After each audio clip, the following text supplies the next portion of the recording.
This conference will now be recorded. अगले दिन जो हम लोग मतलब मंडे जो हम लोग देख रहे थे उसमें एरर आ रहा था। तो उसमें क्यों एरर आ रहा था, तो फाइंड करने से पता चला कि उसमें दो चीज हम लोग गलत कर रहे थे। तो क्या हुआ पर कैसे सही करना है मैं बोल देता हूँ। पहले जो सेक्शन फेल दिखाता है वो उसके लिए तो हमें तो साइज जो क्रॉस सेक्शन दिया गया था मतलब बीम का और तुम्हारा कॉलम का, तो उसका तो मतलब तुम इंक्रीज तो करोगे। इंक्रीज करने के बाद भी वही आ रहा था। क्यों वही आ रहा था? क्योंकि हम लोग एक चीज गलत वहाँ पर मतलब मैं वहाँ पर गलत पुट किया था। मतलब मैं क्या क्या चीज गलत हुआ था डिजाइनिंग में। डिजाइनिंग में जाने के बाद जो कंक्रीट में ये जो प्रॉपर्टीज था यहाँ पर देखोगे सारा कुछ तो क्लियर कवर दिया गया था कि इसके लिए बीम के लिए 25 mm के मतलब 0.025 मीटर का। तो ये एक क्लियर कवर दिया गया था कि इसके लिए एक क्लियर कवर दिया गया था। मतलब क्लियरेंस जो था इसके लिए कॉलम के लिए था, वो बीम के लिए था और एक कॉलम के लिए दिया गया था कि 0.04 मीटर। अब एफ सी जो दिया रहा था, एफ सी क्या है? कॉम्प्रेसिव स्ट्रेंथ ऑफ कंक्रीट, वो सही है 25 न्यूटन पर मीटर स्क्वायर। तो किलो न्यूटन है तो 30 बाद में लगा लेना तो आ जाएगा। यहाँ पर ए जो था ए5 मेन मतलब मैक्सिमम स्ट्रेस जो पड़ रहा है किसके लिए? रेंफोर्समेंट स्टील के लिए। यहाँ पर हम लोग एक मतलब मैं जो पुट कर रहा था ऐसे करके 50, वो 50 नहीं है, वो 500 लिया जाता था। तो वही से वो कैलकुलेट नहीं कर पा रहा था कि एक्सिस्ट अमाउंट लोड स्टील का जो रेंफोर्समेंट मैक्सिमम स्ट्रेट होना चाहिए वो क्या हो रहा था, वो उसमें मतलब कम दे के डिजाइन कर रहे थे तो लोड फेल हो जा रहा था। तो इसलिए उसमें एरर शो कर रहा था। तो इसको कैसे चेंज किया जा सकता है? इसको चेंज करने के लिए दो चीज चेंज करेंगे हम लोग। यहाँ पर चेंजेस करेंगे क्या, यहाँ पर जो 50 किलो न्यूटन मतलब 15 न्यूटन पर मीटर स्क्वायर से लिया गया था वो 500 कर देंगे। तो 500 और किलो न्यूटन है तो इसलिए 30 डबल क्लिक करके चेंजेस कर देना। तो मॉडिफाई में क्लिक करोगे तो क्या हो जाएगा? मॉडिफाई हो जाएगा। बस ये चीज मॉडिफाई करने के बाद और एक चीज देख लेना कि आ रहा है कि नहीं। ये चीज मॉडिफाई हो गया है तो उसमें चले जाना मतलब जनरल में जिससे प्रॉपर्टीज है। प्रॉपर्टीज में कैसे प्रॉपर्टीज मॉडिफाई करोगे? तो ऐसे करके प्रॉपर्टीज मॉडिफाई किया गया। तो इसके ऊपर से फिर से डबल क्लिक करके चेंजेस करके चेंज कर देना तो चेंज आ जाएगा। समझो कि इसको 0.5 करते हैं तो इसमें डालने से चेंजेस आता है तो चेंज कर लेना, चेंज हो जाएगा खुद ब खुद।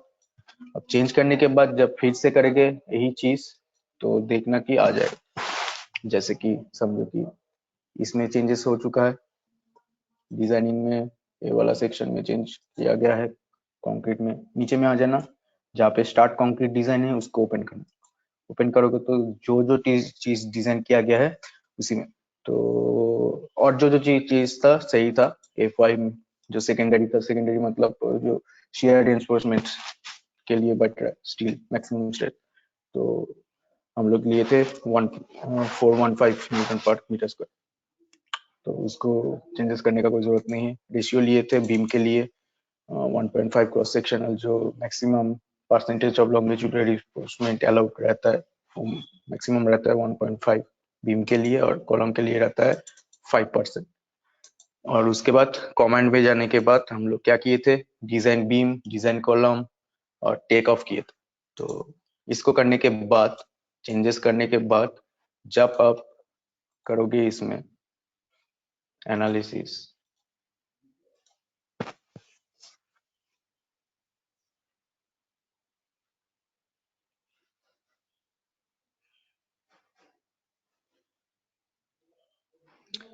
आएगा ऐसे करके आउटपुट फाइल में चले जाना।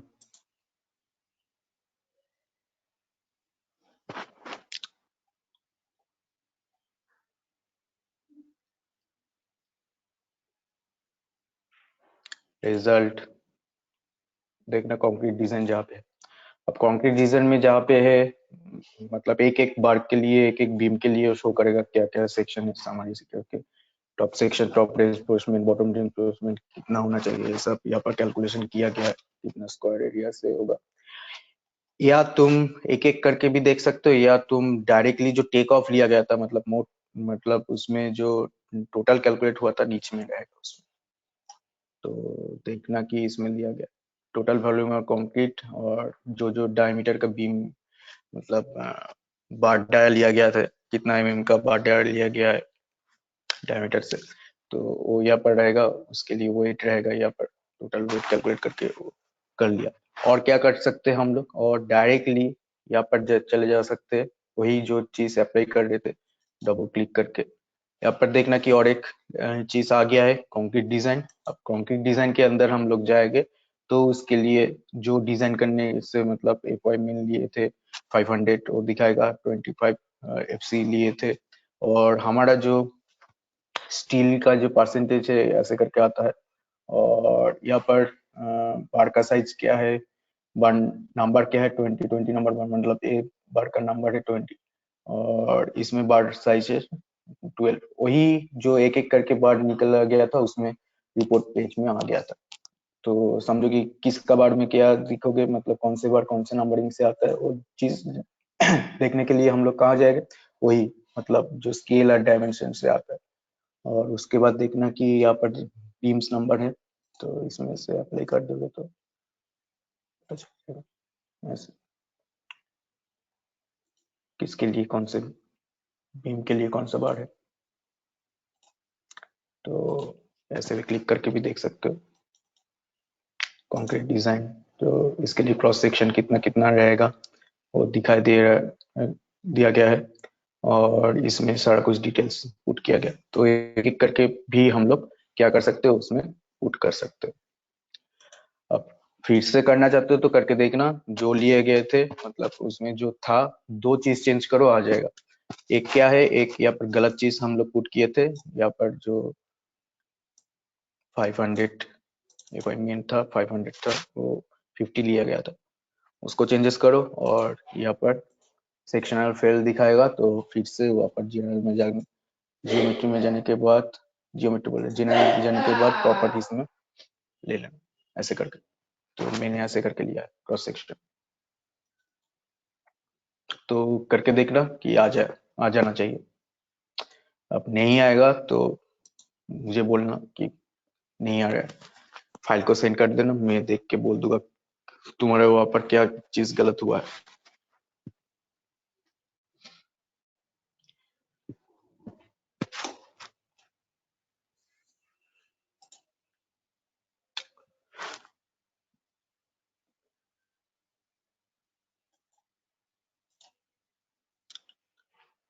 आज जो देखेंगे मेन आठ क्विक लोड हुआ था। अब विंड लोड के लिए डिफाइन करेंगे, विंड के लिए लोड डिफाइन करेंगे आप। तो विंड के लिए लोड जब डिफाइन करेंगे तो फिर से कैलकुलेशन करना पड़ेगा। अब क्या क्या चीज कैलकुलेशन करना पड़ेगा यहाँ पर, मतलब विंड लोड के लिए वो चीज पहले देखते हैं, उसके बाद यहाँ पर सॉफ्टवेयर के थ्रू कैसे किया जाता है, कैसे हम लोग डिजाइन करेंगे विंड लोड में, तो वो भी देखेंगे स्ट्रक्चर के थ्रू। तो डायरेक्टली चले जाते हैं कहाँ पे, विंड लोड में। ये चीज करके देखना, जो जहां जहां तक हम लोग किए थे अगले दिन, वही से सिर्फ दो चीज को चेंजेस करो, इसका क्रॉस सेक्शन चेंज करो। कैसे चेंज करोगे, डबल क्लिक करके वो चेंजेस करके चेंज कर देना, बस आ जाएगा इसमें चेंजेस। और उसके बाद डिजाइन में जाने के बाद दिखा दिया कंक्रीट डिजाइन में, नीचे में हो गया, यहाँ पर देखना सारा कुछ लोड कॉम्बिनेशन हो गया था इसमें। और इसके बाद start concrete design, start concrete design में सारा कुछ है। कुछ भी चेंजेस करना चाहते हो तो डबल क्लिक करके चेंजेस कर सकते हो उसमें। तो चेंजेस करने के बाद फिर से तुम्हें उसमें कमेंट देना नहीं पड़ेगा, सारा कुछ है उसमें। चेंजेस करोगे तो अप्लाई हो जाएगा, और एनालिसिस करना देखना आ जाएगा उसमें। तो चलो लोड डिफाइन करते हैं।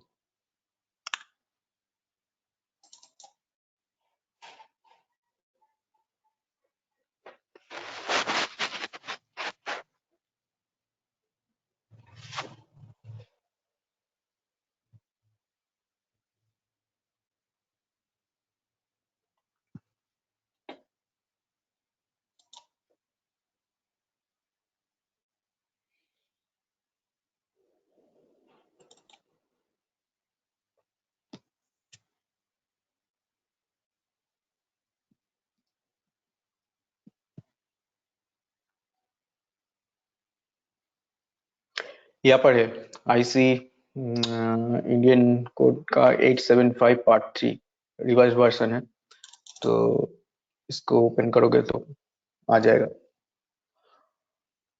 इसमें भी वही लैटरल वाला फोर्स, मतलब हॉरिजॉन्टली जो फोर्स है उसको ही अप्लाई करेंगे विंड के लिए। तो विंड के लिए जब अप्लाई होगा तब कौन से चीज को कैलकुलेशन करना पड़ेगा, पहले वही देखते हैं।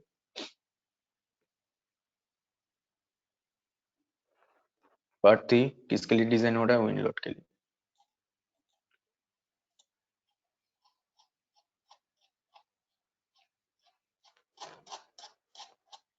इसके लिए जो मेन चीज लगेगा हमें डिफाइन करना होगा, पहले जो डिफाइन करेंगे डिजाइन विंड स्पीड, विंड का क्या स्पीड है उसको डिफाइन करेंगे। तो मेन जो चीज लगेगा, मतलब सॉफ्टवेयर के थ्रू हम लोग जब पुट करेंगे वो चीज ऐसे करके आएगा। मतलब पहले दिखा देते क्या क्या चीज लगेगा, हमें क्या क्या चीज का कंसिडरेशन लेना पड़ेगा। ये चीज का कंसिडरेशन लेना पड़ेगा।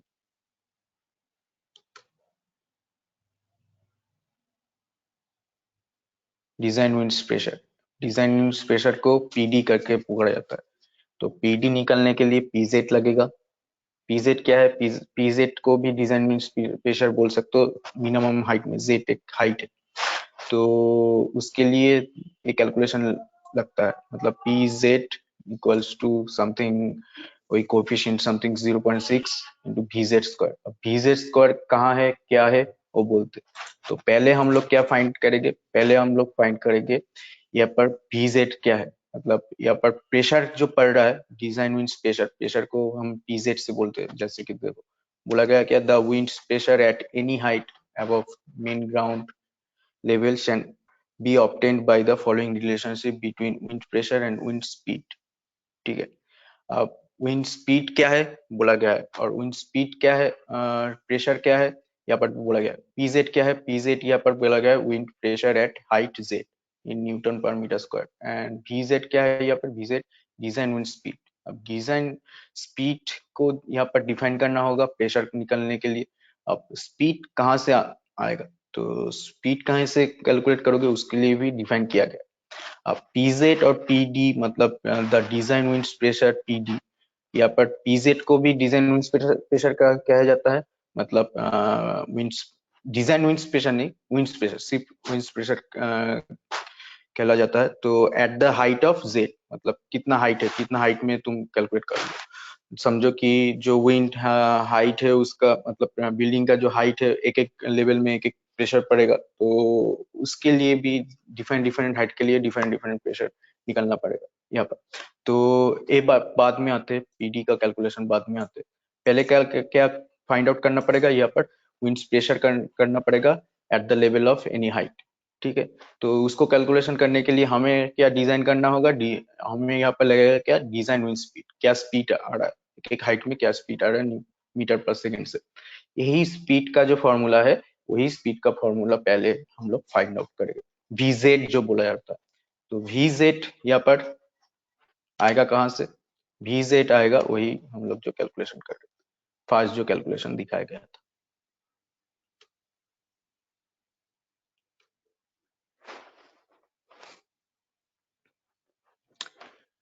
It can be mathematically expressed as Vz equal to Vb K1 K2 K3 K4। K1 K2 K3 K4 क्या है फाइंड आउट करेंगे, पर फर्स्ट फाइंड आउट करेंगे कोई भी डिजाइन प्रेशर के लिए, डिजाइन विंड स्पीड के लिए, प्रेशर बोल स्पीड, Vz स्पीड है। तो एक एक लेवल पे क्या स्पीड पर, मतलब क्या है विंड का स्पीड, वो पहले फाइंड आउट करना पड़ेगा प्रेशर के पहले। तो वी जेड जो है इसके लिए फाइंड आउट क्या निकलेगा? निकलेगा वीबी। पहले क्या फाइंड आउट करना पड़ेगा? वीबी हमें फाइंड आउट करना पड़ेगा। तो वीबी क्या है यहाँ पर? वीबी यहाँ पर बोला गया है कि जो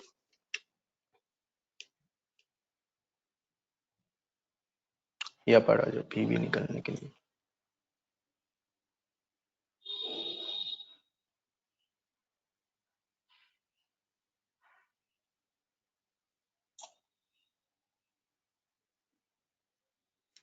बेसिक विंड स्पीड, एक एक टर्म के लिए एक एक बेसिक विंड स्पीड रहता है। तो समझो कि तुम्हें कौन से सिटी के लिए, कौन से टाउन के लिए करना है, तुम एनएक्स ए से क्लॉज नंबर 6.2 से तुम फाइंड आउट कर सकते हो यहाँ से।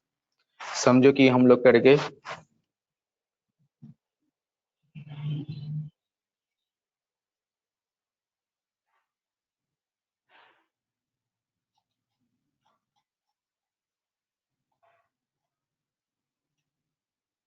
रांची के लिए, तो रांची के लिए करेंगे तो वीवी का जो ये आएगा 39 आएगा रांची के लिए। विंस रांची का जो जोन है उसके लिए फाइंड आउट करना चाहते हैं, उसी में मतलब बिल्डिंग क्रिएशन करके विंड लोड के लिए क्रिएशन करेंगे, तो उसके लिए 39 निकलना पड़ेगा। समझो कि हम लोग कोलकाता के लिए कर रहे हैं, तो कोलकाता में आता है 50, तो 50 करके उसके लिए कैलकुलेशन करना पड़ेगा।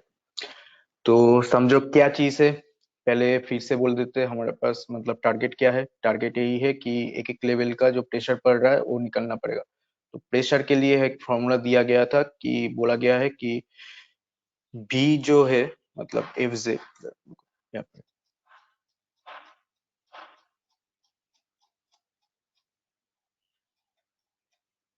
पीजेड भीजेड पीजेड जो है वो 0.6 इंटू भीजेड स्क्वायर है। तो पहले क्या करना पड़ेगा, भीजेड को निकलना पड़ेगा। पी क्या है, pressure at height of Z, any height of Z, तुम जितना हाइट के लिए निकलना चाहते हो। तो अब हाइट का कंसिडरेशन कैसे लेना पड़ेगा वो भी दिखा दो। अब यहाँ पर क्या है, भीजेड निकलना पड़ेगा। तो भीजेड के लिए पहले क्या चाहिए, पहले चाहिए बेसिक विंड स्पीड। अब बेसिक विंड स्पीड कैसे आता है, बेसिक विंड स्पीड एक एक सिटी के लिए डिफाइन किया गया है बेसिक विंड स्पीड क्या रहना चाहिए। तो बेसिक विंड स्पीड जब डिफाइन होगा उसमें कैसे लागे वही चार्ट देख के लेना पड़ेगा। जो सिटी के लिए वीवी कैलकुलेट कर दो, तो एक एक सिटी के लिए एक एक वीवी फिक्स्ड है हुआ पर। अब कंसीडरेशन ऑफ वीवी तुम्हें क्या फाइंड आउट करना है, K1 K2 K3 K4, ठीक है। अब K1 क्या है, K2 क्या है, K3 क्या है, K4 क्या है, वो पुट करते हैं। तो समझो कि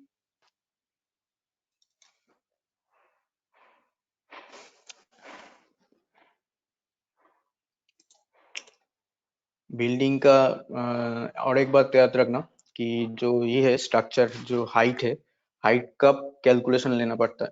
समझो कि वो 3 स्टोरीज 4 स्टोरीज बिल्डिंग रहेगा, तो तब तुम्हें कैलकुलेशन करने का कोई जरूरत नहीं है विंड लोड वहां पर जो लग रहा है। क्यों, क्योंकि उसका जो स्ट्रक्चर है, रेंफोर्समेंट है, वही कैपेबल है उसके लिए। फ्रेम रेंफोर्समेंट जो कहला जाता है वही कैपेबल है उसको मतलब सपोर्ट देने के लिए, मतलब उसको रिस्ट्रिक्ट करने के लिए विंड लोड।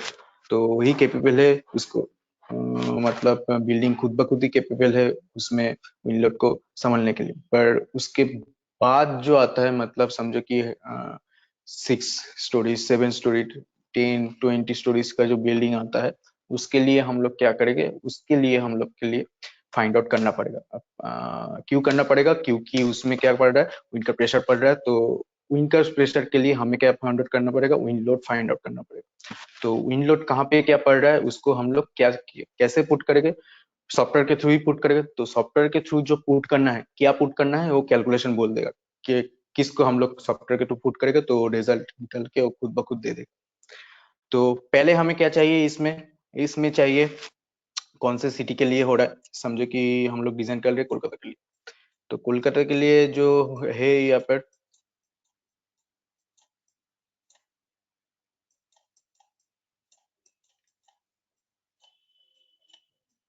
वीवी, तुम रांची के लिए कर लेना चाहते हो, रांची के लिए देखना कि क्या है, यहाँ पर लिखा गया VV50, ठीक है। किसके लिए फाइंड आउट कर रहे, फास्ट फाइंड आउट कर रहे VZ। VZ क्या है, VZ है wind speed at the level of Z।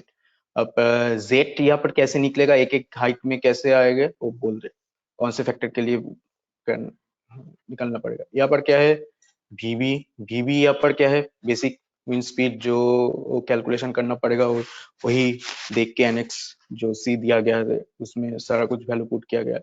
और उसके साथ क्या आएगा, उसके साथ और भी फैक्टर रहेगा K1 K2 K3 K4 ऐसे करके,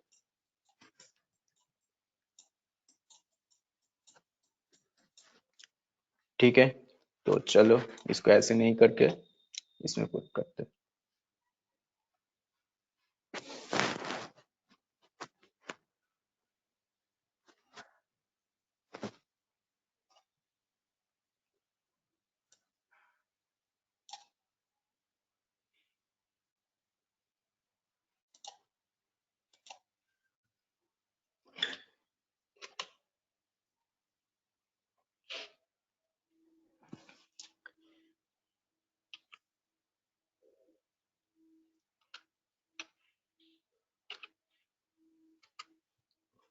पीवी क्या है बोल देते हैं,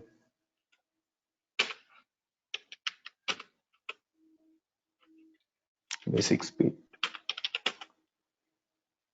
बेसिक विंड स्पीड।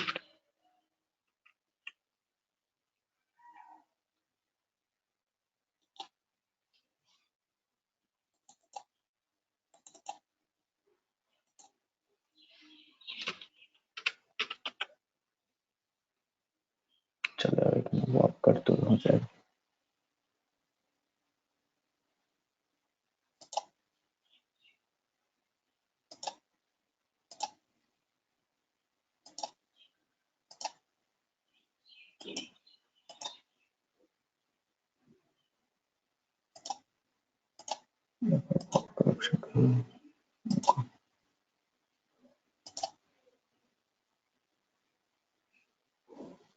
इसको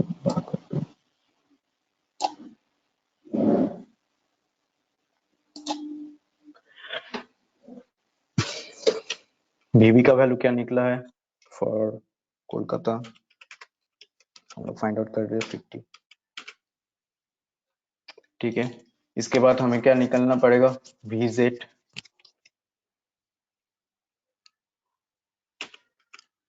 VZ क्या है यहाँ पर, VZ भी बोल देते हैं, VZ है pressure, VZ up wind speed at the level of any height,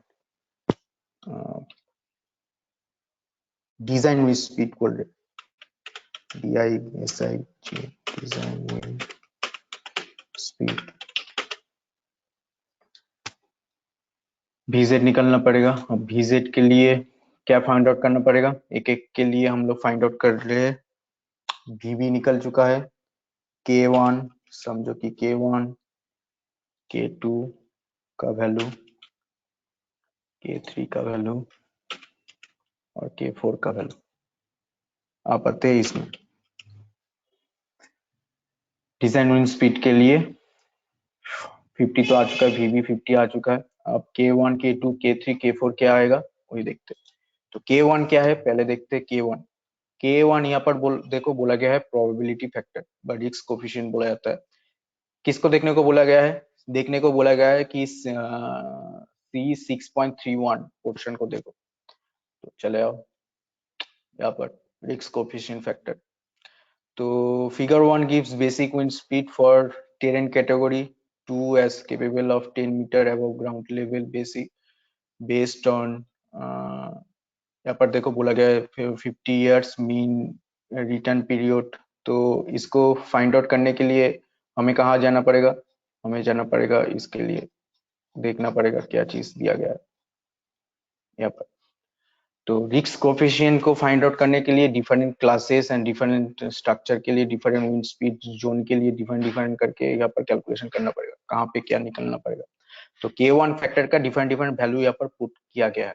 ठीक है, तो यहाँ पर पहले देखते हैं क्या क्या सेक्शंस के थ्रू हमें फाइंड आउट करना है क्या K1 का वैल्यू निकलेगा। ठीक, तो यहाँ पर दिया गया है क्लास ऑफ स्ट्रक्चर, तुम्हारा स्ट्रक्चर का क्लास क्या निकलेगा। जो देखो बोला गया है all general building and structure, जो रेसिडेंशियल बिल्डिंग होता है सब वो सब ऑल जनरल बिल्डिंग के अंदर पड़ता है।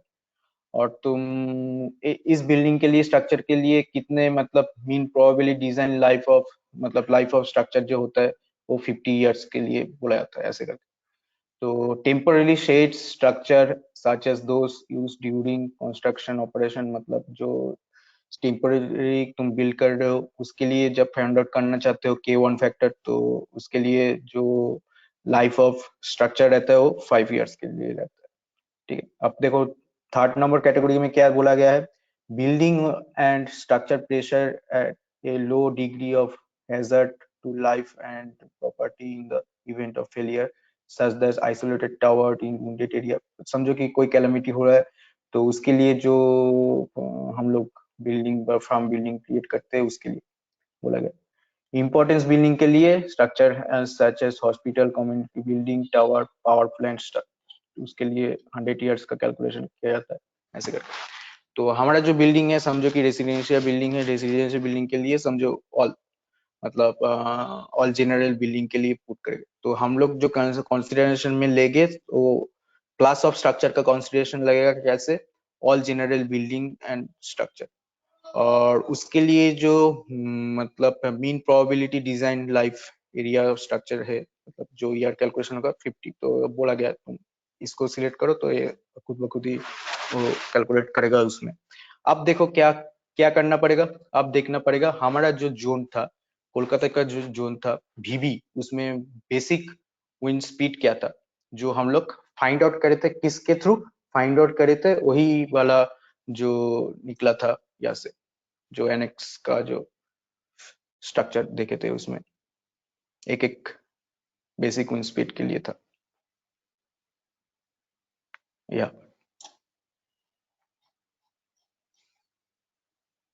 तो कोलकाता के लिए क्या था 50, रांची के लिए क्या था, तुम जैसे कैलकुलेशन करके उसमें पुट करना चाहते हो। 39 समथिंग था, 39। तो उसमें क्या देखना पड़ेगा, उसमें देखना पड़ेगा कि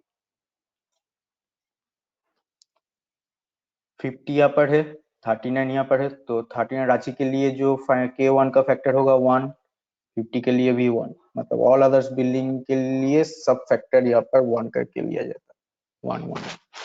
तो यहाँ पर K1 का फैक्टर क्या निकला है 1, तो बैठा दो K1 का फैक्टर यहाँ पर 1। K2 बाद में आते हैं, K3 और K4 डिजाइन कर लेते पहले, उसके बाद K2 का डिजाइन करेंगे एक एक करके, क्योंकि K2 का ही इस्तेमाल होगा हाइट को निकालने के लिए। मतलब यहाँ पर देखो ना, फाइंड आउट क्या करना है, VZ, VZ का मतलब क्या है, design wind speed at any height, Z वहां पर Z हाइट बोला गया है, मतलब एक एक हाइट के थ्रू आएगा। तो जो हाइट है एक एक हाइट के लिए क्या निकलेगा, क्या निकलेगा, वो K2 से डिफाइन होगा, मतलब कौन से हाइट के लिए क्या बैठा होगा। K3 आ जाओ, देखते हैं K3 क्या है। K1 1 आ चुका है, कैसे निकला है 1 वो भी दिखा चुका हूँ। K2 है टेरेन रफनेस, टेरेन फैक्टर बोला जाता है, तो टेरेन फैक्टर कैसे आता है वो कैलकुलेशन करते हैं। K3 क्या बोला गया है, ट्रोपोगेरी फैक्टर C, देखना की बोला गया जाएगा 6.33, तो 6.33 का लॉस देखते हैं।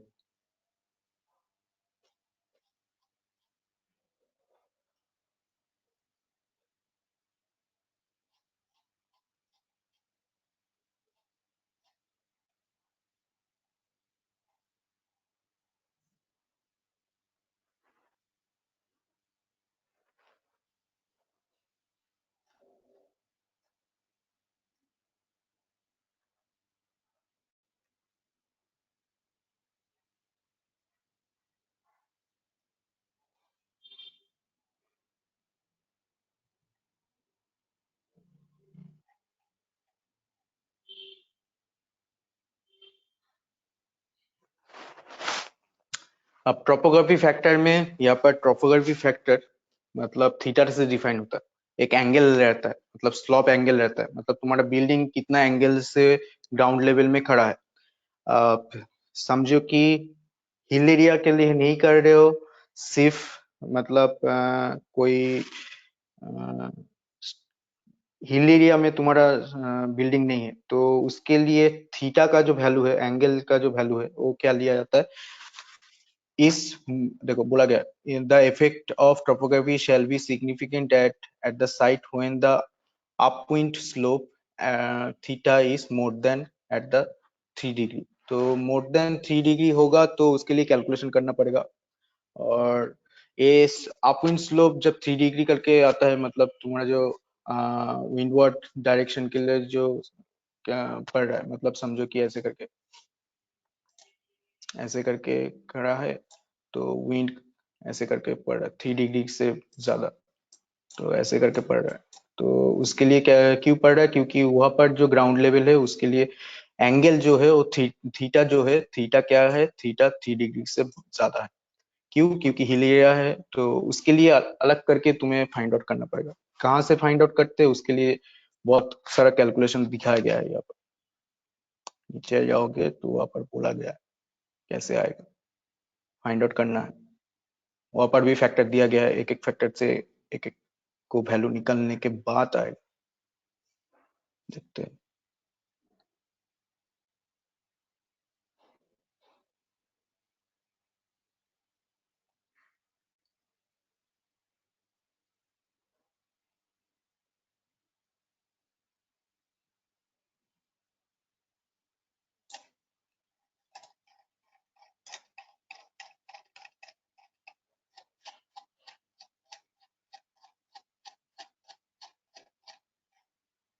आया थीटा। तो अपविंड स्लोप जब हिल एरिया के लिए फाइंड आउट करोगे तो उसमें तुम्हें क्या देखना है, कितना लेंथ है, मतलब कहाँ पे तुम्हारा बिल्डिंग सिचुएटेड है ये हिल के हिसाब से, तो उसके हिसाब से जेड एल कैलकुलेशन करना पड़ेगा तुम्हें। कैसे कैलकुलेशन करना पड़ेगा, यहाँ पर सब कुछ दिया गया है।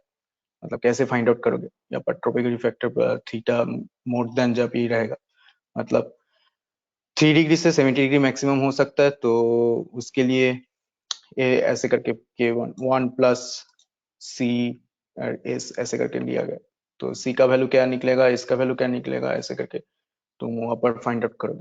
कैसे फाइंड आउट करना है, उसके लिए कैलकुलेशन करना है। कैसे कैलकुलेशन करना है, एक स्ट्रक्चर पुट किया गया है, कैसे तुम निकल सकते हो। यहाँ पर एक tan थीटा का कैलकुलेशन आता है जो इस हाइट को निकल देगा, हाइट और एल। तो उसके साथ हमें क्या फाइंड आउट करना पड़ेगा, उसका k1 का वैल्यू क्या हो सकता है, मतलब k3 का वैल्यू क्या हो सकता है उसमें। आप समझो कि उसके लिए, मतलब हम जो ग्राउंड लेवल के लिए कर रहे हैं, मतलब हमारा जो अपविंड का स्लोप है वो थीटा 3 डिग्री से कम है। क्यों कम है, क्योंकि हम लोग हिल एरिया में नहीं कर रहे। तो उसके लिए क्या फैक्टर कैलकुलेट करना पड़ेगा, उसके लिए वही पर जाते हैं 6.3.3 पे।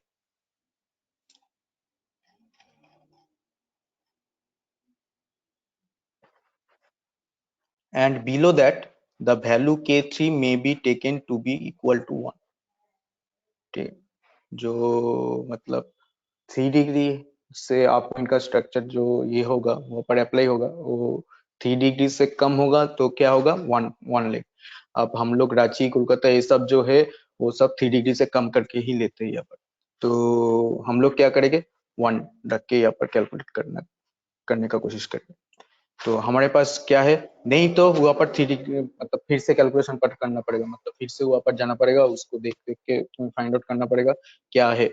तो उस तरह से वो आपका वैल्यू निकलेगा। अब वैल्यू क्या निकलेगा, वैल्यू 1 से थोड़ा ज्यादा निकलेगा, वही है और कुछ नहीं। तो उसके बाद k3 भी समझो कि 1 और k4 है, क्या k4 है वहां पर, मतलब टाइफून आएगा कि नहीं है वही जोन का फैक्टर है। k4 का लिए बोला गया cyclone importance factor for cyclone region. ठीक है, the east coast of India is relatively more vulnerable for occurrence of several cyclones. On the west coast, Gujarat is vulnerable for the several cyclones. तो cyclone हो रहा है कि नहीं हो रहा है उसके ऊपर जोन के लिए डिफाइन होगा।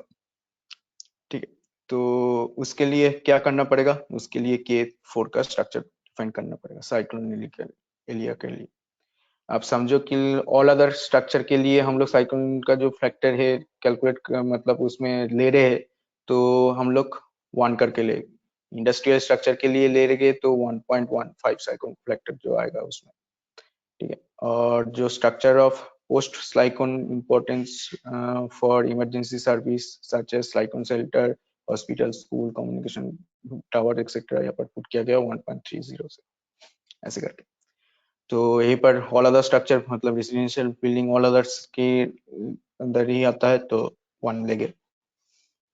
तो सब कुछ हमारा क्या निकला है, 1। ठीक है, अब निकला देखना पड़ेगा k2 कैसे हम लोग निकाल सकते हैं। तो k4 क्या था, k4 है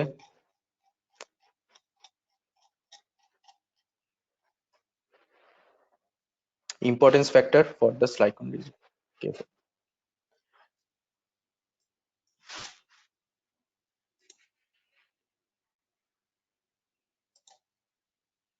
इसमें आते पार्ट 3, यहाँ पर बहुत ज्यादा कैलकुलेशन मतलब स्पेसिफाई किया गया है k2 के लिए। एक ही है, वो रिवाइज वर्जन है, यही से देखोगे तो बहुत कुछ समझ सकते हो k2 के लिए।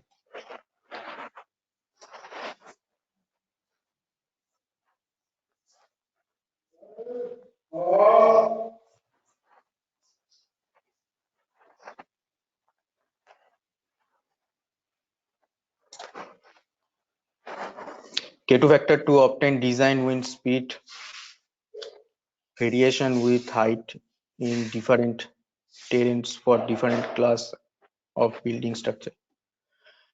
यहाँ पर जो जो वैल्यू दिया गया है यही है, इस वैल्यू के थ्रू ही K2 का फैक्टर डिफाइन होगा। K2 फैक्टर क्या है? Terrain factor. अब टेरेन फैक्टर के लिए पहले क्या डिफाइन करना पड़ेगा? उसमें टेरेन फैक्टर के लिए जो आएगा K2 के लिए टेरेन फैक्टर में, उसके लिए पहले क्लास को डिफाइन करना पड़ेगा। मतलब एक एक हाइट के लिए यहाँ पर दिया गया है, मतलब K2 में क्या दिया गया है, एक एक हाइट के लिए टेरेन फैक्टर दिया गया है, एक एक हाइट का लिए जो आएगा। तो यहाँ पर देखना कि कहाँ गया, यहाँ पर समझो कि यहाँ पर हाइट दिया गया है एक एक हाइट के लिए, तो वहां पर K1 K2 का फैक्टर एक एक हाइट के लिए चेंज हो रहा है, तो VZ जो निकलेगा डिजाइन विंड, जो हम लोग स्पीड के लिए बोल रहे थे, डिजाइन विंड स्पीड जो आएगा, तो डिजाइन विंड स्पीड एक एक हाइट के लिए क्या निकलेगा? डिफाइन डिफाइन निकलेगा। पर हाइट का तो कंसिडरेशन ले गई यहाँ पर, हाइट का तो हम लोग यहाँ पर कंसिडरेशन लग रहे, पर कैसे हम लोग उसको लिए क्लास डिफाइन करेंगे और सेक्शन के लिए ABC जो सेक्शन लिया गया है उसको डिफाइन करने का कोशिश करेंगे। ठीक है, तो यहाँ पर क्या क्या लेना पड़ेगा? पहले समझो कि टेरेन का जो कैटेगरी है उसको डिफाइन करते हैं। कैटेगरी 1 2 में पड़ेगा क्या, 3 में पड़ेगा क्या, 4 में पड़ेगा, उसको डिफाइन करते हैं। कैसे डिफाइन करेंगे? तो कैटेगरी 1 क्या चीज है, कैटेगरी 2 क्या चीज है, कैटेगरी 3 4 क्या चीज है, उसको समझना पड़ेगा। तो कैटेगरी 1 2 3 क्या चीज है इसमें डिफाइन किया गया।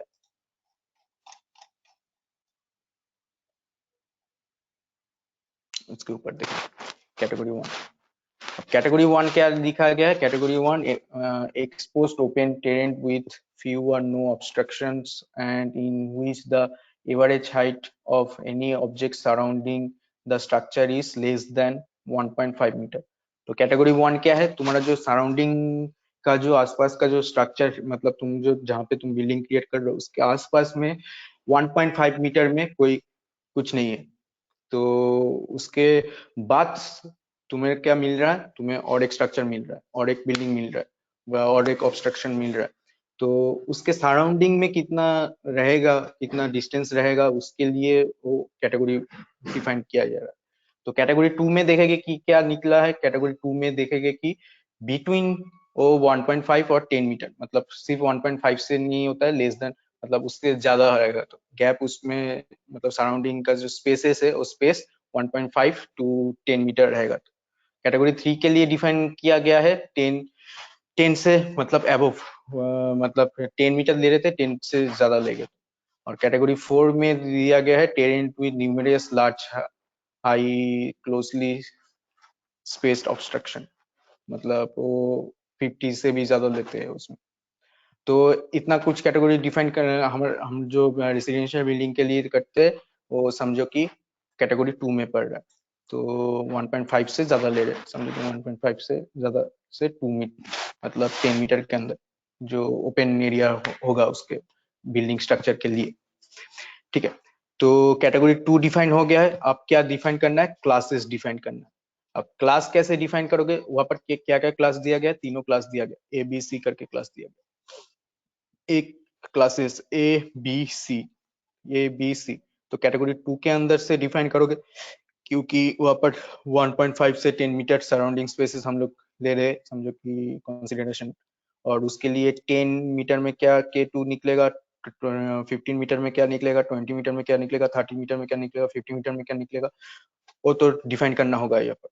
अब इसके लिए हमें क्या करना है? इसके लिए K2 का वैल्यू फाइंड आउट करना है। अब K2 का वैल्यू ये तीनों के बीच में कौन से क्लास में आएगा उसको भी कंसिडरेशन देना पड़ेगा। तो तुम 10 मीटर में पाओगे, 25 मीटर में पाओगे, सॉरी 15 मीटर में K2 का वैल्यू पाओ, समझो कि B में है, तो इसको कंसिडरेशन में लेके VZ निकल लेंगे, मतलब जो बेसिक मतलब विंड स्पीड जो है वहां पर। तो इसके लिए हम लोग क्या करेंगे? इसके लिए देखेंगे क्लासेस क्या है। तो क्लासेस देखो बोला गया है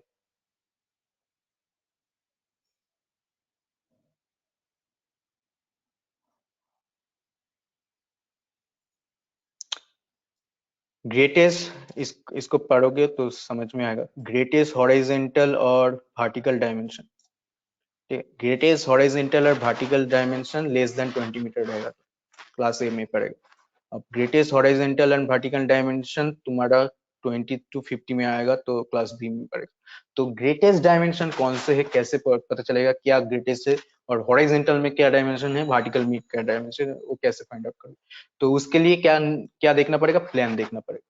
मतलब समझो कि कोलकाता डिफाइन किए थे, इसमें कोलकाता तो भी डिफाइन कर दिए थे 50। अब प्लान के लिए समझो कि बोला गया है कि ऐसे करके बोला गया कि तुम्हारा लेंथ जो है,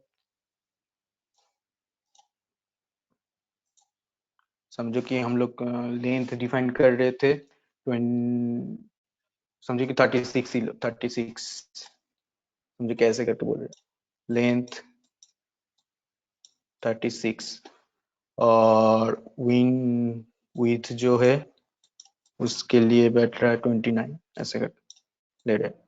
ठीक है, और हाइट जो है समझो कि हाइट डिफाइन कर रहे, हाइट 3 मीटर करके लोगे तो समझो कि हाइट यहाँ पर 27 था, 9 स्टोरीज, तो 37 ऐसे करके ले रहे ग्राउंड लेवल से। ठीक है, यहाँ पर देखना कि ग्रेटेस्ट क्या बोला गया है, ग्रेटेस्ट बोला गया है कि हॉरिजॉन्टल और वर्टिकल। तो ग्रेटेस्ट हॉरिजॉन्टल और वर्टिकल डायमेंशन, मतलब जो डायमेंशन तुम्हारा ग्रेटेस्ट है वो डायमेंशन से तुम क्या करोगे, कंपैरिजन करो। तो कौन से डायमेंशन हमारे यहाँ पर ग्रेटेस्ट है, बोलो ये स्ट्रक्चर के थ्रू। लेंथ ग्रेटेस्ट है, विड्थ ग्रेटेस्ट है ना, हाइट ग्रेटेस्ट है।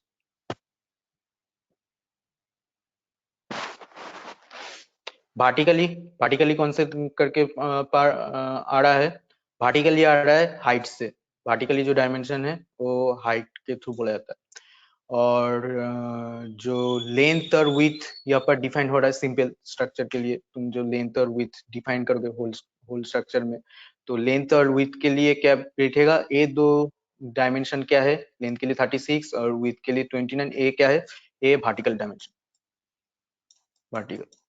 तो किसके लिए कैलकुलेशन करेंगे हम लोग, वर्टिकल डायमेंशन ज्यादा है, greatest vertical dimension 36।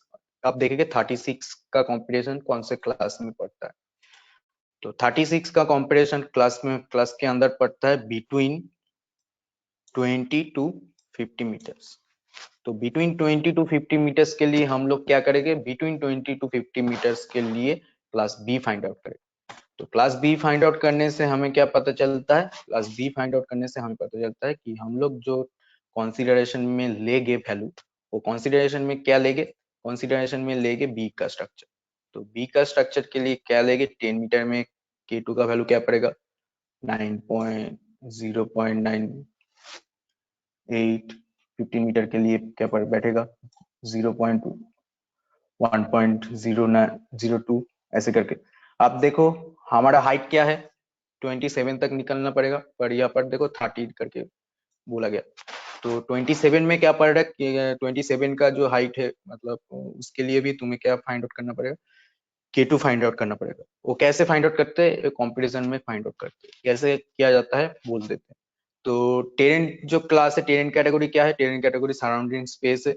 Surrounding space देख के हम लोग डिफाइन करेंगे क्लासेस। क्लासेस क्या है, क्लासेस में डिफाइन होगा उसका जो वर्टिकली और हॉरिजॉन्टली जो ग्रेटेस्ट लेंथ है उसके हिसाब से उसमें वैल्यू दिया जाएगा। मिनिमम 20 होगा तो तुम्हें क्लास ए में देना पड़ेगा, 20 से ज्यादा होगा तो जो वर्टिकल डायमेंशन और ग्रेटेस्ट वर्टिकल डायमेंशन और हॉरिजॉन्टल डायमेंशन तुम्हें क्या करना पड़ेगा, यहाँ पर पुट करना पड़ेगा बी का स्ट्रक्चर। तो इसके थ्रू हम लोग क्या फाइंड आउट करें कि हमारा जो क्लासेस है बी क्लासेस में पड़ता है टेंट, जो कैटेगरी है 2 का कैटेगरी देखे, और इसके थ्रू हम लोग डिफाइन करें कि एक एक हाइट के लिए क्या पड़ेगा। पर हमारा जो हाइट है, बिल्डिंग का हाइट क्या है, बिल्डिंग का हाइट यहाँ पर 27 दिया गया है।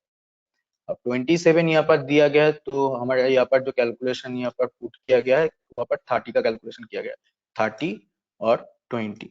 तो इसके थ्रू कंपैरिजन करके हम फाइंड आउट करेंगे कि 27 में K2 का वैल्यू क्या आ सकता है।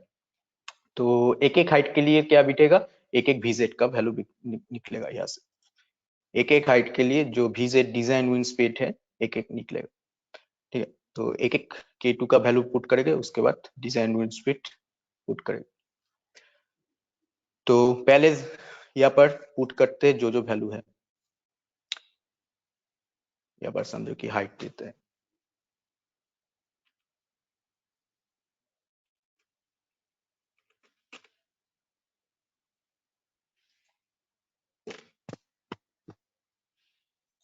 ऐसे ही पुट करते हैं 10, 10 के बाद क्या था, 10 के बाद 15, 20 और 27 का लिए पर K2 का वैल्यू निकलना पड़ेगा। और इसी के थ्रू क्या निकलेगा, PZ का वैल्यू निकलेगा यहाँ पर। अब VZ निकल जाएगा तो PZ फाइंड आउट करना पड़ेगा। अब PZ फाइंड आउट करोगे तो PD से उसको वैल्यू वहां पर पुट कर दोगे, वो खुद ब खुद कैलकुलेट करके तुम्हें एक एक में क्या फोर्स पड़ रहा है, कितना फोर्स पड़ रहा है, वो सॉफ्टवेयर के थ्रू कैलकुलेट हो जाएगा। तो देखते हैं। आप 10 के लिए बोला गया है क्या, 10 के लिए बोला गया है कि 0.98 या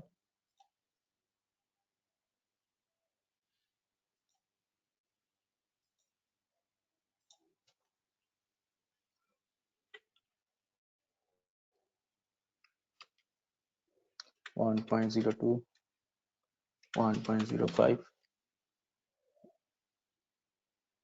और यहाँ पर 30 के लिए था, 30 के लिए 1.10 मतलब 1.1, 27 के लिए निकलना पड़ेगा। तो हम कैसे फाइंड आउट करेंगे, हम पहले देख लेंगे कि 20 का क्या है और 30 का क्या है। तो यहाँ पर फिर से देखते थे 20 का क्या है, 30 का क्या है। 20 का है, 20 से K2 का वैल्यू निकल रहा है 1.05, 30 से क्या निकल रहा है 1.10। तो हम लोग इसका डिफरेंस पहले निकल लें। तो कैसे फाइंड आउट किया जाता है, समझो कि K2 का वैल्यू फाइंड आउट करते हैं। यहाँ पर हाइट है और K2 का वैल्यू, तो 30 के लिए, 30 मीटर के लिए बोला गया है K2 का वैल्यू क्या निकलेगा 1.10 और 20 मीटर के लिए क्या निकलेगा 1.05। तो माइनस करो तो डिफरेंस क्या निकलेगा, 10 मीटर हाइट के लिए डिफरेंस निकलेगा 0.05। ठीक है, अब तुम किसके लिए फाइंड आउट करना चाहते हो 27। अब 27 कहाँ से आएगा, 27 आएगा, तुम समझो कि गैप क्या है वो देखोगे। मतलब 20 से निकलना चाहते हो, मतलब हाइट जब 10 मीटर रहेगा तो 0.05 दे रहा है, तो 3 मीटर से क्या करोगे, 3 मीटर का क्या वैल्यू निकलेगा वो फाइंड आउट करो हाइट के लिए। समझो कि ये क्या है 10 मीटर है, तो 3 मीटर में कितना रहेगा, तो जब फाइंड आउट कर दोगे तो इसके थ्रू जो 3 मीटर का जो वैल्यू निकलेगा उसको क्या करोगे, माइनस करोगे तो आ जाएगा। नहीं तो तुम्हें क्या करना पड़ेगा, 7 मीटर का फाइंड आउट करना पड़ेगा। तो 7 मीटर में क्या रहेगा, तो उसके थ्रू इसको क्या करोगे, प्लस कर दोगे इसके साथ, तो 27 आ जाएगा। इसके थ्रू 3 मीटर माइनस करोगे तो इसका जो वैल्यू निकलेगा उसके थ्रू इसका माइनस कर दोगे तो 27 आएगा। नहीं तो क्या करना पड़ेगा, 20 का जो वैल्यू है, 20 का वैल्यू के लिए 3 मीटर का लिए, 3 मीटर में क्या पड़ रहा है, मतलब 20 से प्लस 7 मीटर, तो 7 मीटर में बार करोगे, 7 मीटर से क्या करोगे, इसको ऐड कर दो तो आ जाएगा। तो पहले 3 मीटर को कैलकुलेट करके देखते। तो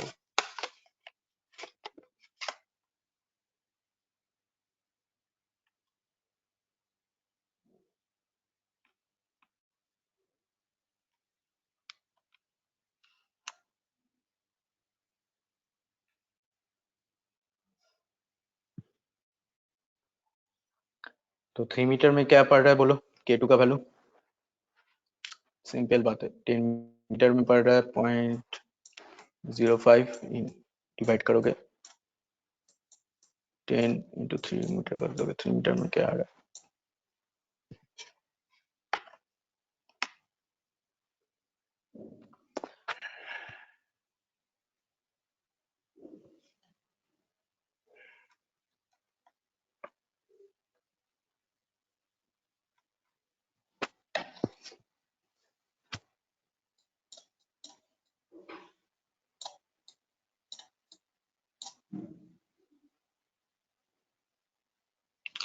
देखो 0.001 समथिंग आएगा, 15 इतना करके। तो क्या करोगे, ऐड करोगे वो, तो ऐड करोगे तो कितना वैल्यू आएगा वहां पर, किसके साथ ऐड करोगे, ऐड करना है मतलब 3 मीटर, 3 मीटर ऐड करना नहीं, 3 मीटर के लिए क्या करना है, माइनस करना है, यहाँ से माइनस करोगे तो आ जाएगा। या तुम ऐड करना चाहते हो तो 7 मीटर के लिए फाइंड आउट करो। अब 7 मीटर के लिए कितना फाइंड आउट करना पड़ेगा, 7 मीटर के लिए जो आएगा उसको क्या करोगे, इसके थ्रू यहाँ पर ऐड कर दो। अब यहाँ से आप उसके लिए जब ऐड करोगे मतलब 27 के लिए जब ऐड करोगे उसके लिए तो क्या निकलेगा, उसका वैल्यू निकलेगा 7 मीटर से। तो करके देखो, करके मुझे फाइंड आउट करके बोलो कि 27 में क्या K2 का वैल्यू आ सकता है।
पॉइंट 015 निकला है,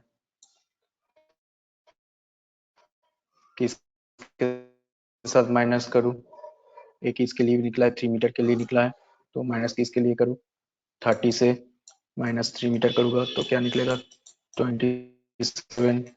अब 27 के लिए क्या पड़ रहा है, इसके लिए कितना है, K2 इतना है,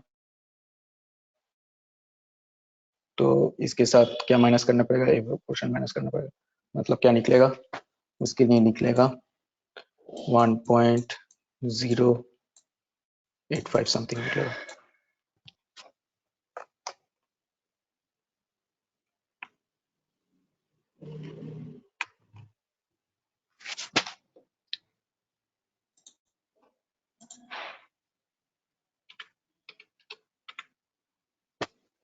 एट कर सकते हो या 9 कर दो, इसको निकल चुका है। हमें क्या करना है, फाइंड आउट करना है, कैसे, VZ से। अब VZ से क्या करोगे, एक एक से इंटू करते हो जाओ, एक एक हाइट के लिए निकलेगा VZ। किसके लिए इंटू करोगे, इसके थ्रू, क्योंकि इसका पोर्शन क्या है, VB into K1 K2 K3 K4, तो इंटू करते जाओगे तो समेशन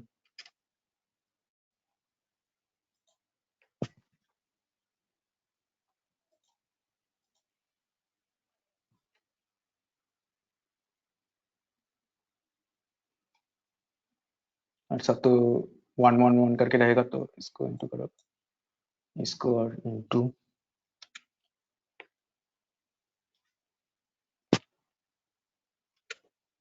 इसको करो,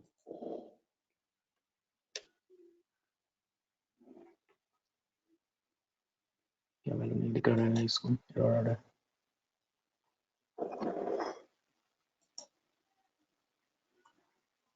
0.82 इंटू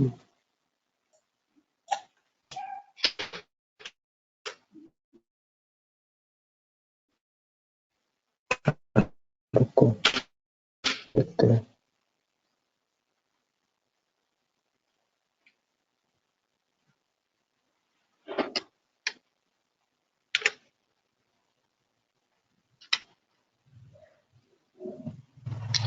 A2 इंटू D2,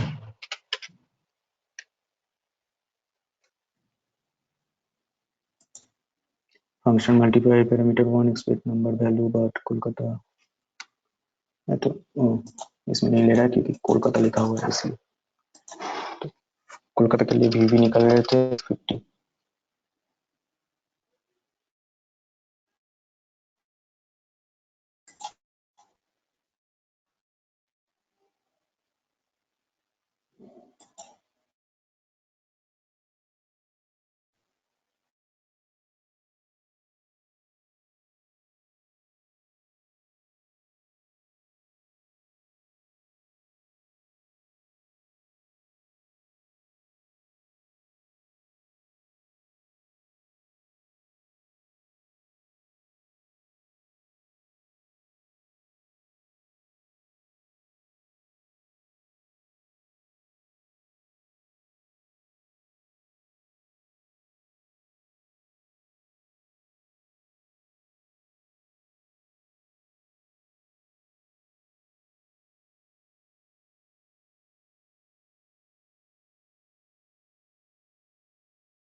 ठीक है, डिजाइन विंड स्पीड एक एक हाइट के लिए निकल चुका है एक एक।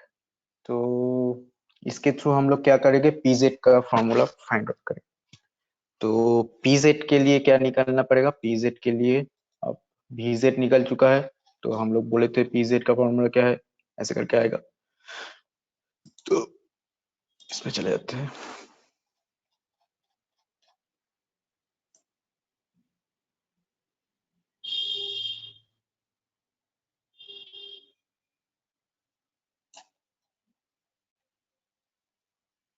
Design wind speed at any height क्या निकलेगा, वही एक एक हाइट के लिए। भीजेड अलग अलग है, तो एक एक हाइट के लिए हमें क्या करना पड़ेगा, हमें फाइंड आउट करना पड़ेगा कि क्या हो सकता है पीजेड। अब पीजेड का वैल्यू जो है यहाँ पर वो निकलेगा कैसे, 0.6 करके वो जो वैल्यू निकल, हम लोग जो VZ एक एक हाइट के लिए बढ़ चुके, मतलब जो फाइंड आउट करे थे उसको क्या करना पड़ेगा, फुट करना पड़ेगा वो। तो पीजेड, अब पीजेड क्या है, winds pressure at height Z. Upon height क्या है, हाइट डिपेंड हो रहा है K2 का फैक्टर के ऊपर। एक एक हाइट के लिए 10 मीटर के लिए क्या है 20 मीटर, हमारे पास 27 तक है, तो 27 तक निकलना पड़ेगा। तो हम लोग क्या करते हैं, पीजेड, पीजेड का है winds pressure.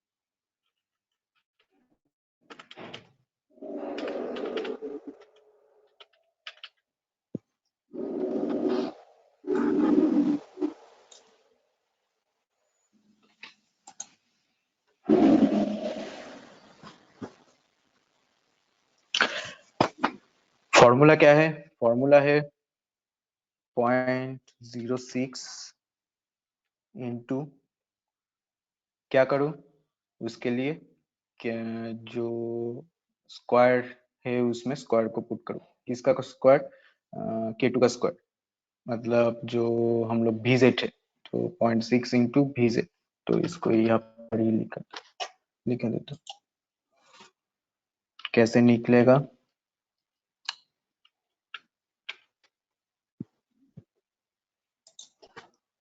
PZ equal to, समझो कि यहाँ पर पड़ रहा है 0.6 इंटू, यहाँ पर आ गया इंटू VZ स्क्वायर।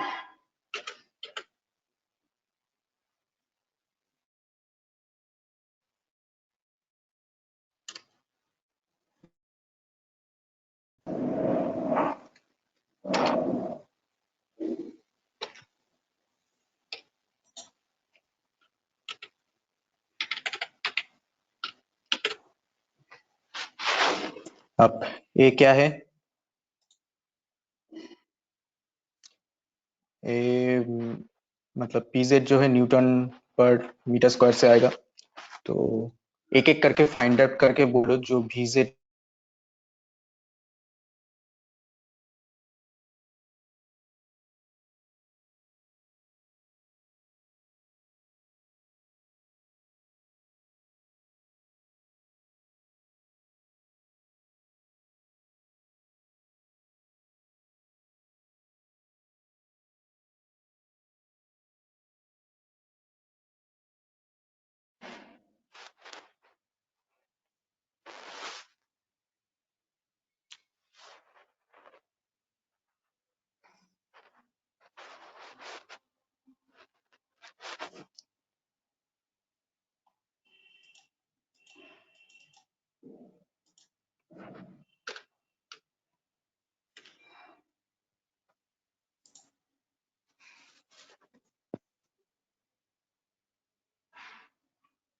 एक एक वैल्यू में।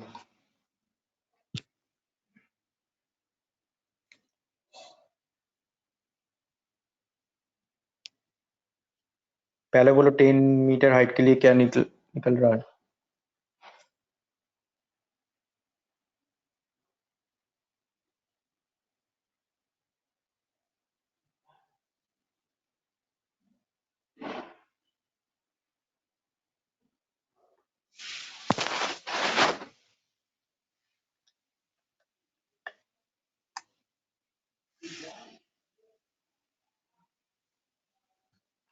एक बार देख लेना।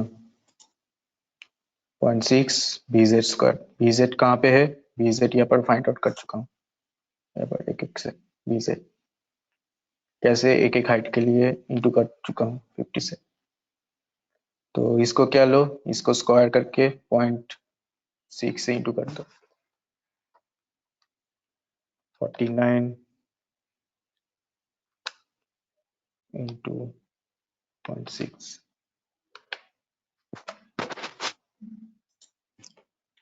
14406 ये क्या है मीटर पर?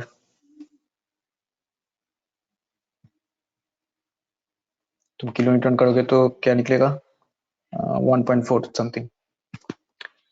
तो उसके बाद 51 स्क्वायर इंटू 0.6 15606.6 आ चुका है। उसके बाद 52.5 स्क्वायर इंटू 0.6 1.6 1653.7।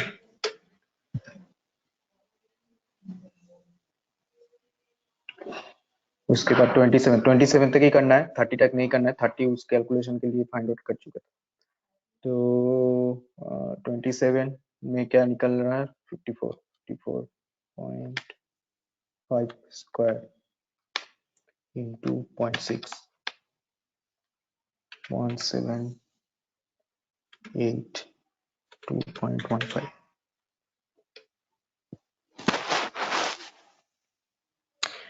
अब इसको यही तक कैलकुलेशन छोड़ दो, सॉफ्टवेयर में आओ। उनके लिए क्या करेंगे देखते हैं।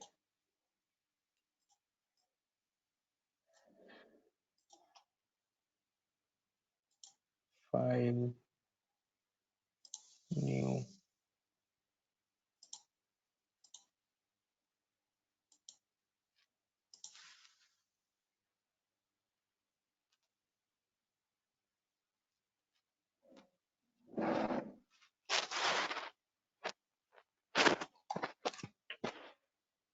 समझो कि हमारा जो डिजाइन था, क्या डिजाइन था, उसके लिए स्ट्रक्चर पुट किया गया था।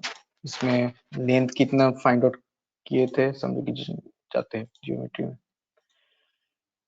लेंथ बोले थे कि उसमें लेंथ आएगा 36 मीटर ऐसे करके था। हाइट 27 लिए थे और विथ 29 के लिए कर रहे थे वहां पर। तो फ्रेम स्ट्रक्चर में जाने के बाद यहाँ पर कैलकुलेशन करना पड़ेगा। तो यहाँ पर क्या रखो, लेंथ रखो। तो लेंथ के लिए हम लोग क्या लिखे, 37 ऐसे करके।